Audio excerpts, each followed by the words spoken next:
And we are on chapter 33 of Pride and Prejudice. More than once did Elizabeth in her ramble within the park unexpectedly meet Mr. Darcy. She felt all the perverseness of the mischief, the mischance that should bring him where no one else was brought, and, to prevent its ever happening again, took care to inform him at first that it was a favourite haunt of hers. How could it occur a second time, therefore, was very odd. Yet it did, and even a third.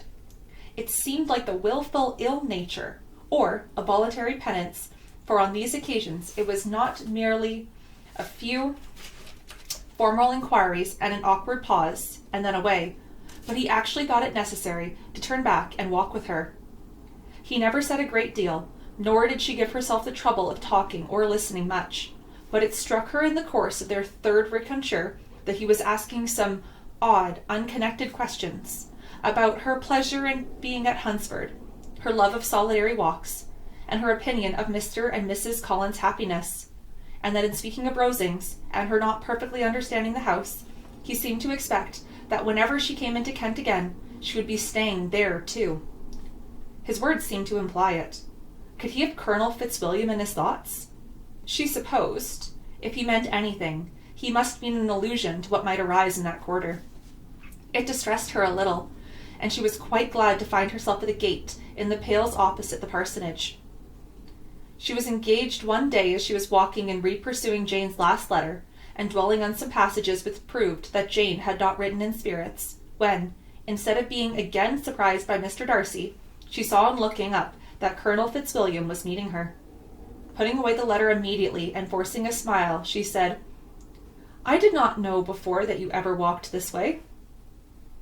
"I have been making a tour of the park," he replied, "as I generally do every year, and intend to close it with a call at the parsonage. Are you going much further?" "No, I should have turned around in a moment." And accordingly she did turn, and they walked towards the parsonage together. "Do you certainly leave Kent on Saturday?" said she. "Yes, if Darcy does not put it off again. But I am at his disposal. He arranges the business just as he pleases." "And if not able to please himself in the arrangement, he has at least great pleasure in the power of choice. I do not know anybody who seems to more enjoy the power of doing what he likes than Mr. Darcy." "He likes to have his own way very well," replied Colonel Fitzwilliam, "but so do we all. So we all do. It is only that he has better means of having it than many others, because he is rich, and many others are poor. I speak feelingly. A younger son, you know, must be endured to self-denial and dependence." "In my opinion, the younger son of an earl can know very little of either. Now, seriously, what have you ever known of self-denial and dependence? When have you ever been prevented by want of money from going wherever you choose, or procuring anything that you had a fancy for?" "These are home questions, and perhaps I cannot say that I have had experienced many hardships of that nature. But in matters of greater weight, I may suffer from the want of money. Younger sons cannot marry where they like." "Unless where they like women of fortune, which I think they often do. Our habits of expense make us too dependent, and there are not many in my rank of life who can afford to marry without some attention to money." "Is this," thought Elizabeth, "meant for me?" And she coloured at the idea, but, recovering herself, said in a lively tone, "And pray, what is the usual price of an earl's younger son? Unless the elder brother is very sickly, I suppose you would not ask above 50,000 pounds?" He answered her in the same style, and the subject dropped. To interrupt a silence which might make him fancy her affected with what had passed, she soon afterwards said, "I imagine your cousin brought you down with him chiefly for the sake of having somebody at his disposal.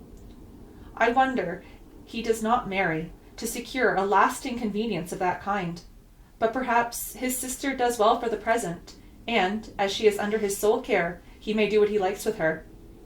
"No," said Colonel Fitzwilliam, "that is an advantage which he must divide with me. I am joined with him in the guardianship of Miss Darcy." "Are you indeed? And pray, what sort of guardians do you make? Does your charge give you much trouble? Younger ladies of her age are sometimes a little difficult to manage, and if she has the true Darcy spirit, she may like to have her own way." As she spoke, she observed him looking at her earnestly, and the manner in which he immediately asked her why she supposed Miss Darcy likely to give them any uneasiness convinced her that she had somehow or other got pretty near the truth. She directly replied, "You need not be frightened. I never heard of any harm of her, and I dare say she is one of the most tractable creatures in the world. She is a very great favourite with some ladies of my acquaintance, Mrs. Hurst and Miss Bingley. I think I have heard you say that you know them." "I know them a little. Their brother is a pleasant, gentlemanlike man. He is a great friend of Darcy's."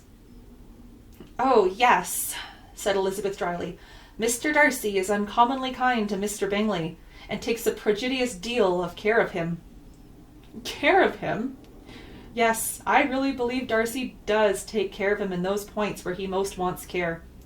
From something that he told me in our journey hither, I have reason to think Bingley very much indebted to him. But I ought to beg his pardon, for I have no right to suppose that Bingley was the person meant. It was all conjecture." "What do you mean?" "It is a circumstance which Darcy, of course, would not wish to be generally known, because if it were to get round to the lady's family, it would be an unpleasant thing." "You may depend upon my not mentioning it." "And remember that I have not much reason for supposing it to be Bingley. What he told me was merely this, that he congratulated himself on having lately saved a friend from the inconvenience of a most imprudent marriage, but without mentioning names or any other particulars. I only suspected it to be Bingley from believing him the kind of young man to get into a scrape of that sort, and from knowing them to have been together the whole of last summer." "Did Mr. Darcy give you reasons for this interference?" "I understood that there were some very strong objections against the lady." "And what arts did he use to separate them?" "He did not talk to me of his own arts," said Fitzwilliam, smiling. "He only told me what I have now told you." Elizabeth made no answer, and walked on, her heart swelling with indignation. After watching her a little, Fitzwilliam asked her why she was so thoughtful. "I am thinking of what you have been telling me," said she. "Your cousin's conduct does not suit my feelings. Why was he to be the judge?" "You are rather disposed to call his interference officious." "I do not see what right Mr. Darcy had to decide upon the propriety of his friend's inclination, or why, upon his own judgment alone, he was to determine and direct in what manner that friend was to be happy. But," she continued, recollecting herself, "as we know none of the particulars, it is not common fare to condemn him. It is not to be supposed that there was much affection in that case." "That is not an unnatural surmise," said Fitzwilliam, "but it is lessening the honour of my cousin's triumph very sadly." This was spoken jestingly, but it appeared to her so just a picture of Mr. Darcy that she would not trust herself with an answer, and therefore, abruptly changing the conversation, talked on in different matters till they reached the parsonage. There she shut into her own room, and soon their visitor left them, and she could think without interruption all that she had heard. It was not to be supposed that any other people could be meant than those with whom she was connected. There could not exist in the world two men over whom Mr. Darcy could have such boundless influence. That he had been concerned in the measures taken to separate Mr. Bingley and Jane, she had never doubted, but she had always attributed to Miss Bingley the principal design and arrangement of them. If his own vanity, however, did not mislead him, he was the cause, his pride and caprice were the cause, of all that Jane had suffered, and still continued to suffer. He had ruined for a while every hope of happiness for one of the most affectionate, generous heart in the world, and no one could say how lasting an evil he might have inflicted. "There were some very strong objections against the lady," were Colonel Fitzwilliam's words, and those strong objections were her having one uncle who was a country attorney and another who was in business in London. "To Jane herself," she exclaimed. "There could be no possibility of objection, all loveliness and goodness as she is. Her understanding excellent, her mind improved, her manners captivating. Neither could anything be urged against my father, who, though with some peculiarities, has abilities which Mr. Darcy himself need not disdain, and respectability which he will probably never reach." When she thought of her mother, indeed, her confidence gave way a little, but she would not allow that any objections there had material weight with Mr. Darcy, whose pride, she was convinced, would receive a deeper wound from the want of importance in his friend's connections than from the want of sense, and she was quite decided at last that he had been partly governed by this worst kind of pride, and partly by the wishing of retaining Mr. Bingley for his sister. The agitation and tears which the subject occasioned brought on a headache, and it grew so much worse towards the evening that, added to her unwillingness to see Mr. Darcy, it determined her not to attend her cousins to Rosings, where they were engaged to drink tea. Mrs. Collins, seeing that she was really unwell, did not press her to go, and as much as possible prevented her husband from pressing her.